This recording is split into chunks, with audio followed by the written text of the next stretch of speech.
Let's now invite Dan Brunner, that is retired FBI special agent, in this conversation. Dan, good evening and thank you for your time. This is a disturbing incident with very different versions coming from officials. But with what we have seen so far and what we have heard, was the action by the ICE officer really justified?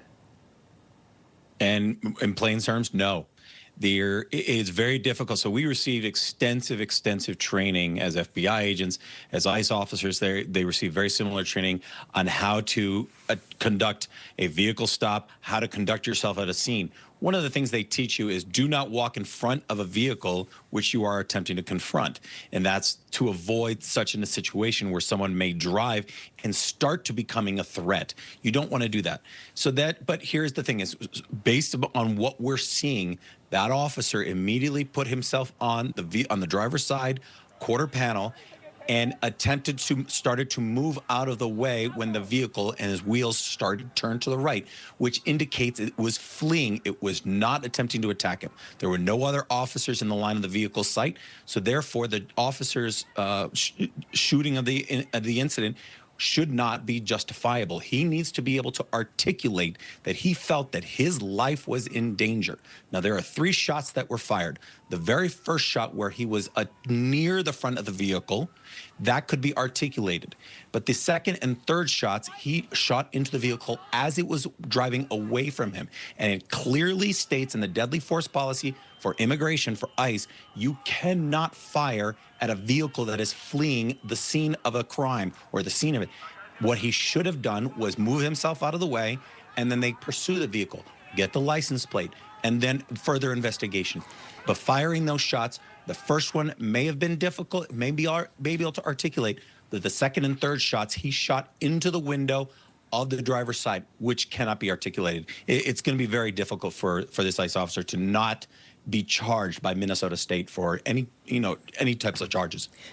You know, Dan, I started off by asking you about the different versions that are coming in. So the feds, of course, are positioning it in a way that goes on to say that this deceased person was a violent rioter, also saying that the officer defensively shot to protect himself.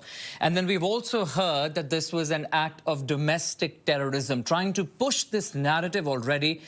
But shouldn't all this be a part of a thorough investigation? And how should that really happen? All of this should be part of the investigation. All of these statements, nothing should be coming out by any department, by any president or secretary of any department, other than this is an ongoing investigation. We will have more further. One of the things that really concerns me that we haven't been talking about is how quickly that scene was cleared out. No state or local law enforcement was there to conduct a crime scene evidence tape. An individual of the state of Minnesota was killed that day. Whether it be justified or not, that would have been a full scene investigation. It was a shooting review team would have been flown in. They would have taped it off, coordinating with local law enforcement to collect evidence, collect interviews, interview individuals. This would have been hours and hours in the making. It still would be taped off right now.